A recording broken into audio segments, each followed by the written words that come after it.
You're tuned in to the Ross Tucker Football Podcast, guiding your gridiron journey, none other than your host, former NFL lineman, Ross Tucker.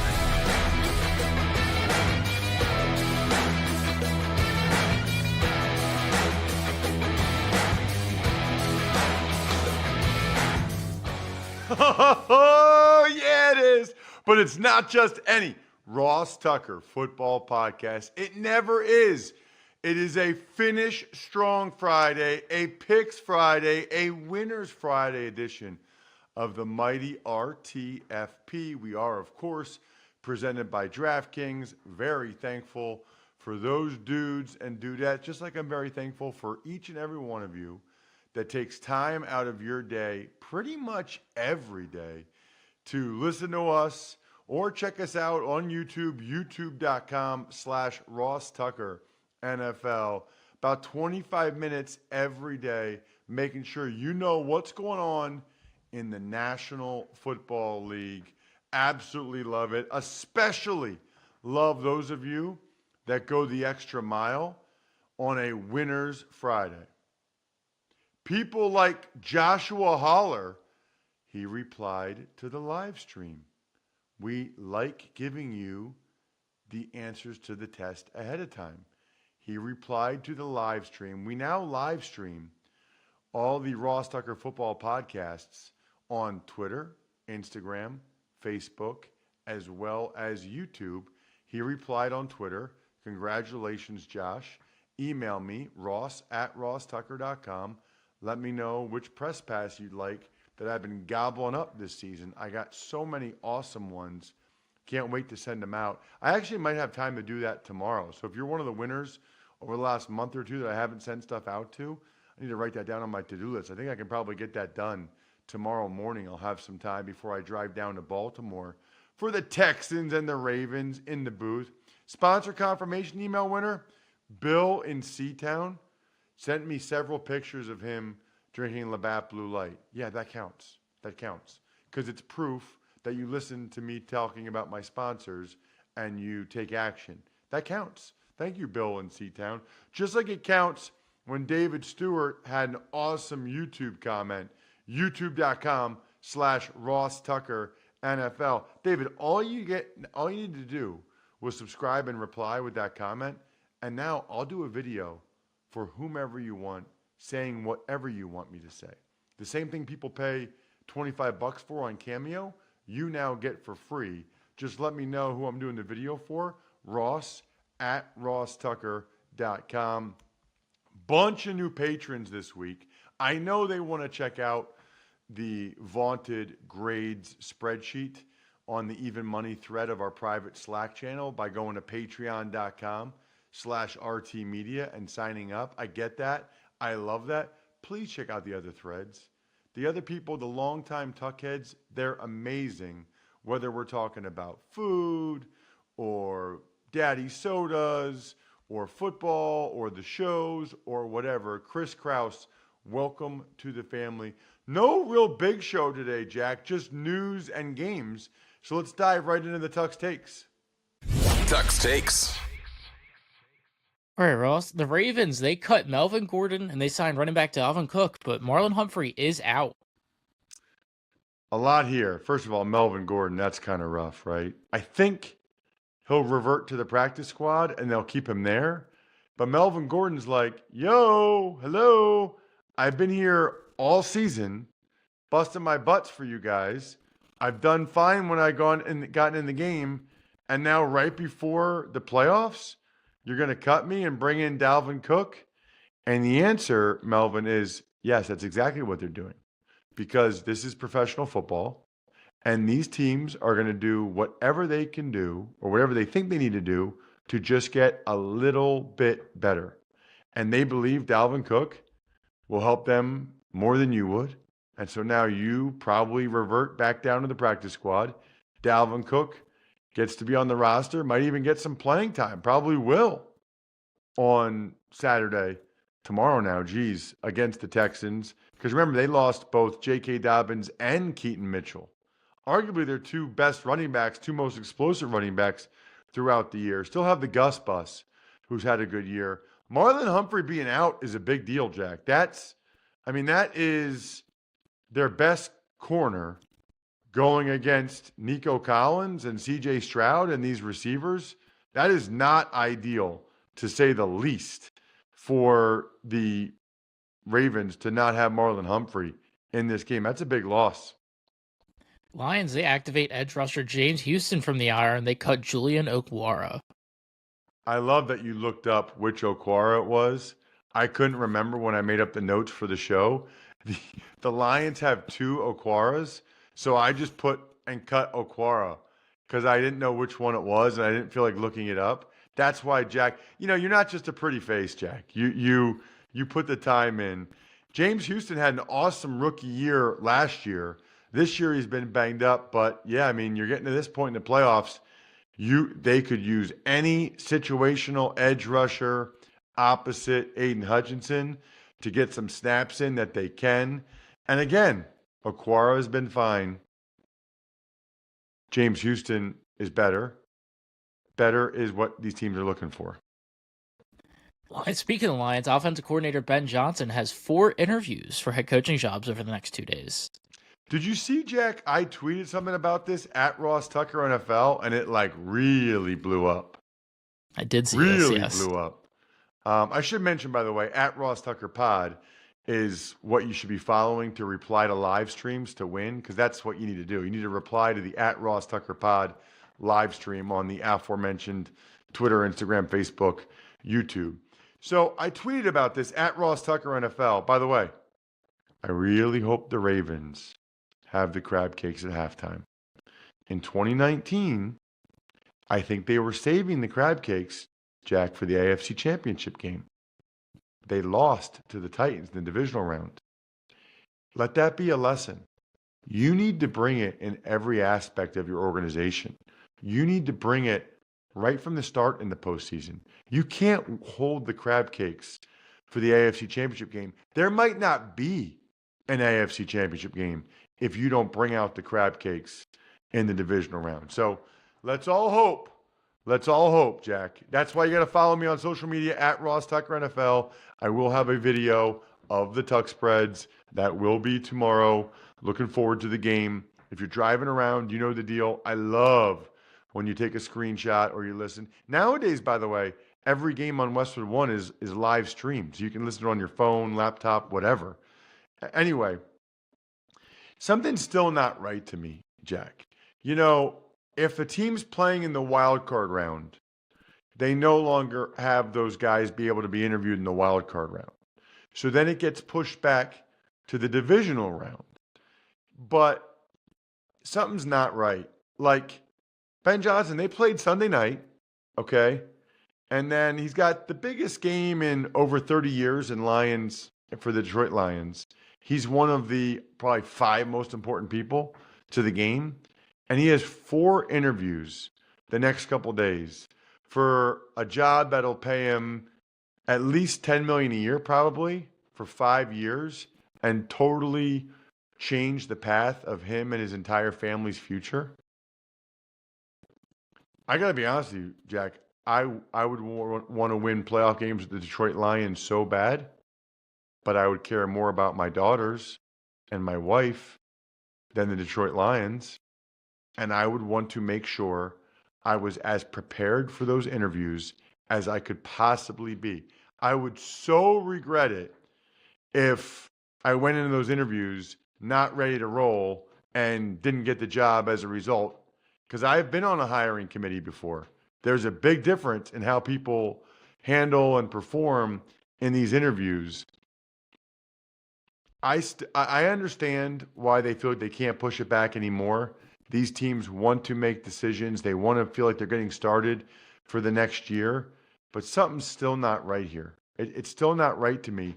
2 interviews today, 2 interviews Saturday. They're probably grueling. They're at least a couple hours. And as I said on social media in a reply, yes, by this afternoon, everything game plan is in, right? The question is, how much time did he spend the last few days on the Bucs versus on these interviews and preparing for them? That's the question. I don't like it because you know how I am, Jack. The separation is in the preparation. I would want to be super prepared, having a great feel for the roster and what I can say to the owner about how I'm going to fix their organization. That's not easy to do while you're planning for a game. The NFL Scouting Combine is staying in Indianapolis in 2025. That's great. I've only ever been one time. It's just by the time the season's over, the Super Bowl, I go skiing the next weekend. It's just hard to be like, I travel away from my family every weekend. It's hard to be like, oh, I'm just going to go to the combine for no reason. Maybe we should go some year, Jack, and get a bunch of interviews. That would probably be good. Something to consider, but I don't know, man. It's hard. Like I would be paying for that. So it's hard to pay out of pocket to travel when I travel every weekend the entire season and I don't pay for it. My employers do. Anyway, I'm glad it's in Indy. Ohio State fires former Patriots offensive coordinator and Texans head coach Bill O'Brien as their offensive coordinator. You want to try that again? It sounded like you said F instead of H. Did you say hires or fires? Hired.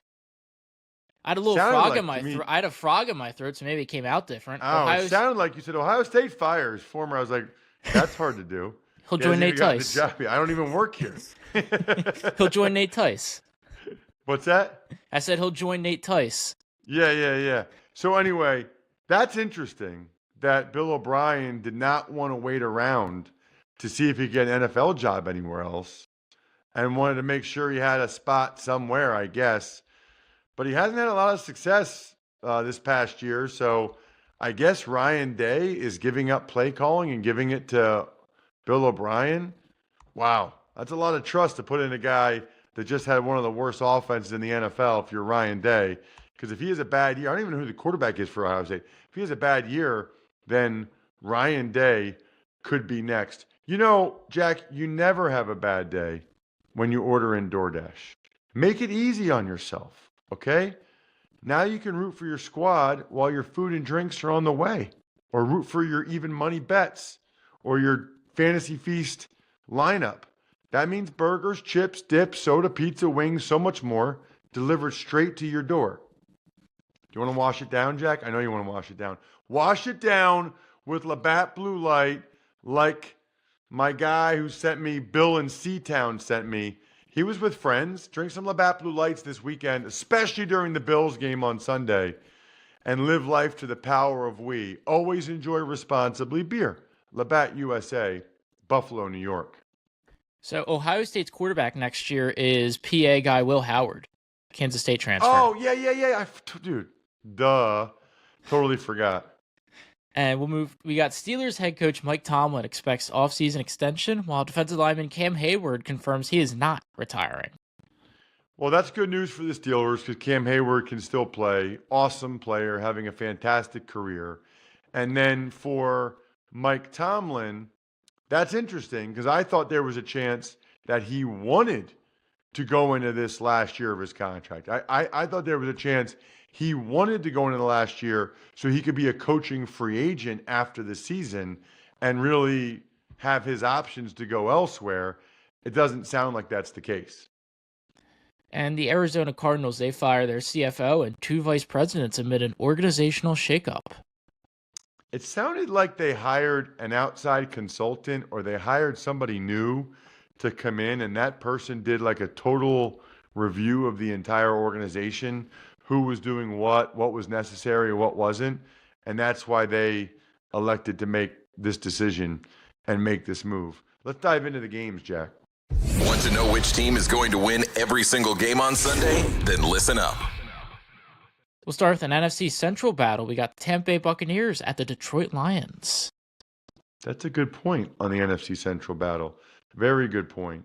So I like the Lions. Why are we starting with that game? I believe that's the first. I don't know. Oh, you know why? So I copy and pasted the show notes from Cosell, and we started with Lions for that game instead of chronological order. How about we do chronological order? My apologies. You're throwing me off. Texans, Ravens, my Texans, game. Ravens. Okay. Well, I like the Ravens to win the game. I do think the Marlon Humphrey injury is a significant one. One of the other ones we're keeping an eye on is Mark Andrews.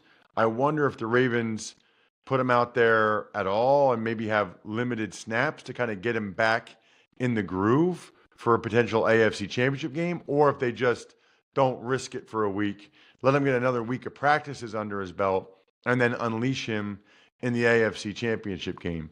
Interestingly, per the Ben Johnson conversation, the Bobby Slowick had a couple of virtual interviews yesterday because today he'll be traveling from Houston to Baltimore, and then Saturday's the game day. So the right time for Slowick to have those interviews was Thursday. That seems silly to me. I would think he should be able to do the interviews on Sunday because, listen, if the Texans lose, then he's fine to do the interviews. If the Texans win, then he does the interviews Sunday morning, Sunday afternoon, because they don't even know who they're playing yet. Because the Chiefs and the Bills don't play till Sunday night. Why is he doing the interviews yesterday? That doesn't make a whole lot of sense to me.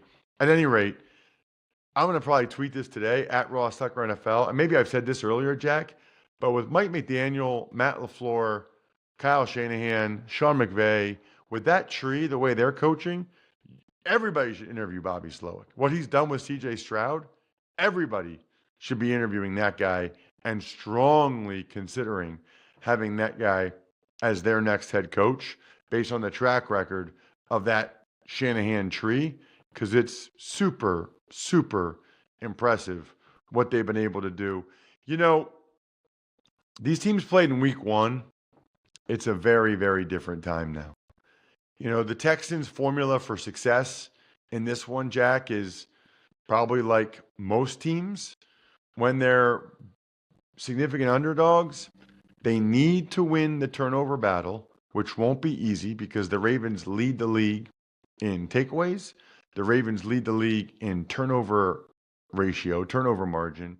But the Texans have the fewest turnovers of any team in the league, which is just remarkable for a rookie quarterback. That is crazy. So the Texans' recipe for success is to win the turnover battle. And yes, Lamar Jackson has had issues with turnovers in the postseason. I think he has 4 touchdowns, 7 turnovers in the playoffs. He's 1-3 in the playoffs. The only win, I think, was at Tennessee one year, maybe the COVID year, 2020, I think. At any rate, I like the Ravens to win the game. I don't think they'll turn it over. They have the number one scoring defense in the league that's just been on a tear. They're refreshed. They're ready. They're playing at home. Lamar's the MVP. That would be a brutal loss for the Ravens. I'm going to say, Jack, this one is like 27-17 Baltimore, something like that. And I'm going to say there's a lot of snow today in the Northeast. So whether you're hosting game day or movie night, DiGiorno knows that planning a watch party on a budget isn't easy. You need the perfect setting, the perfect squad, and the perfect eats. Luckily, you're a game time mastermind, and you know that grabbing DiGiorno Classic Crust Pizza can bring home a dub because it's packed with half a pound of cheese, sauce, and other toppings and comes at an incredible price. Make the game-winning call and grab a DiGiorno Classic Crust Pizza from the grocery store today. It's not delivery, it's DiGiorno. We go next to the Green Bay Packers, who are at the San Francisco 49ers. It's wild that both these games are on Saturday, and there's so many similarities, right? It's the number one seed, the best team, coming off a bye, playing at home against sort of a surprise upstart squad with a young star quarterback that people were not expecting to be here. It's like the same game, back to back. And my handicap is probably the same. I feel like I give both these teams, because of their young, outstanding quarterbacks in Stroud and Love, would it shock me if either one came out and just started to light things up and played awesome? No, it wouldn't. It wouldn't shock me at all. And it's a definite possibility that happens, that one of these teams plays awesome. And maybe it's Jordan Love and these young receivers, because I still don't think that's the strength of this team for the Niners, the secondary, right? They lost Hufanga earlier. I think their corners are probably just okay. So I think with all these weapons that the Packers have on offense, I think that this game is winnable for the Packers if Jordan Love plays out of his mind. The problem is, I know they've been better the last couple games. Still don't have a lot of faith in Joe Barry and his defense to slow down this Niners offense. I just don't think that's going to happen. I think the Niners are going to put up a bunch of points. I think this one ends probably a similar score, but I know the one guy likes when I change it up a little bit. So let's go 27-19. 27-19. The Niners move on and host the NFC Championship game.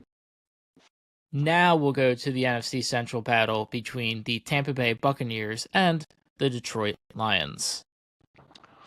Yeah, you kind of throw me off when you go out of order there.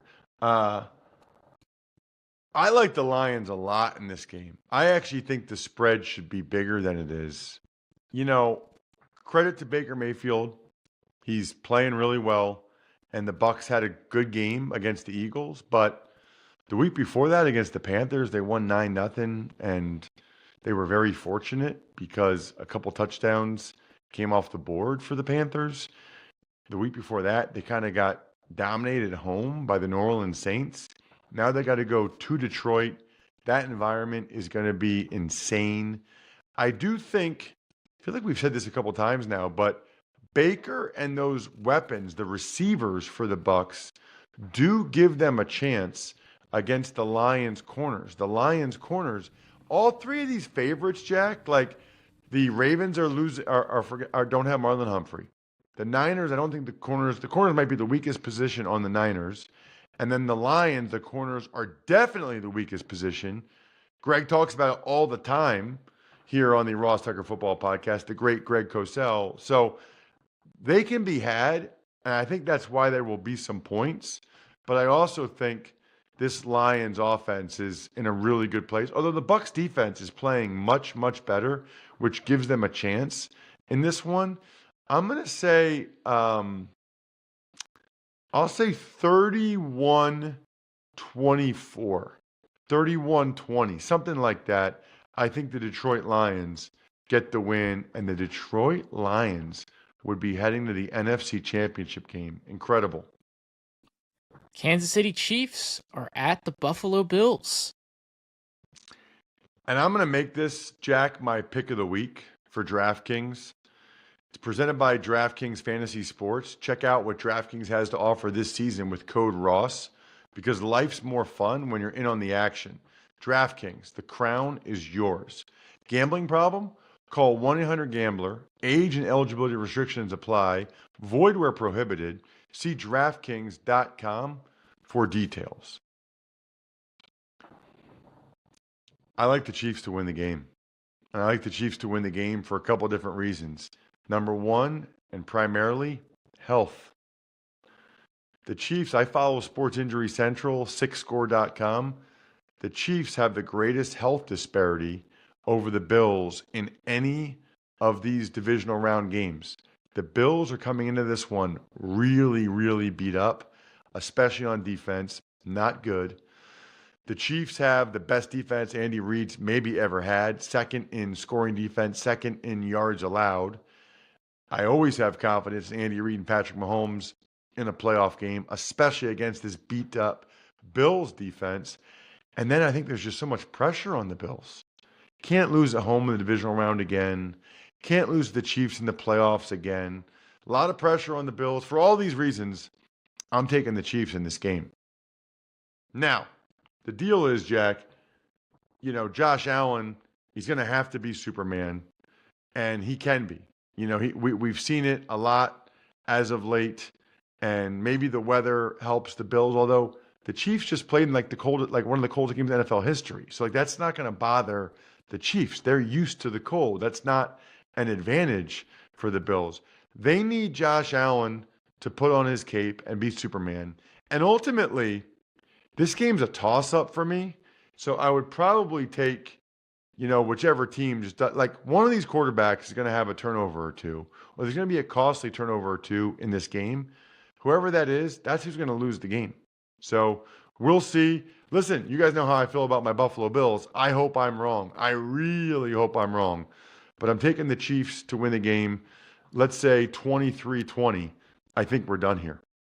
Thanks for tuning in to the Ross Tucker Football Podcast. Make sure to also check out Even Money, Fantasy Feast, and College Draft, all on the DraftKings Network, YouTube, or subscribe to the podcast on your favorite platform.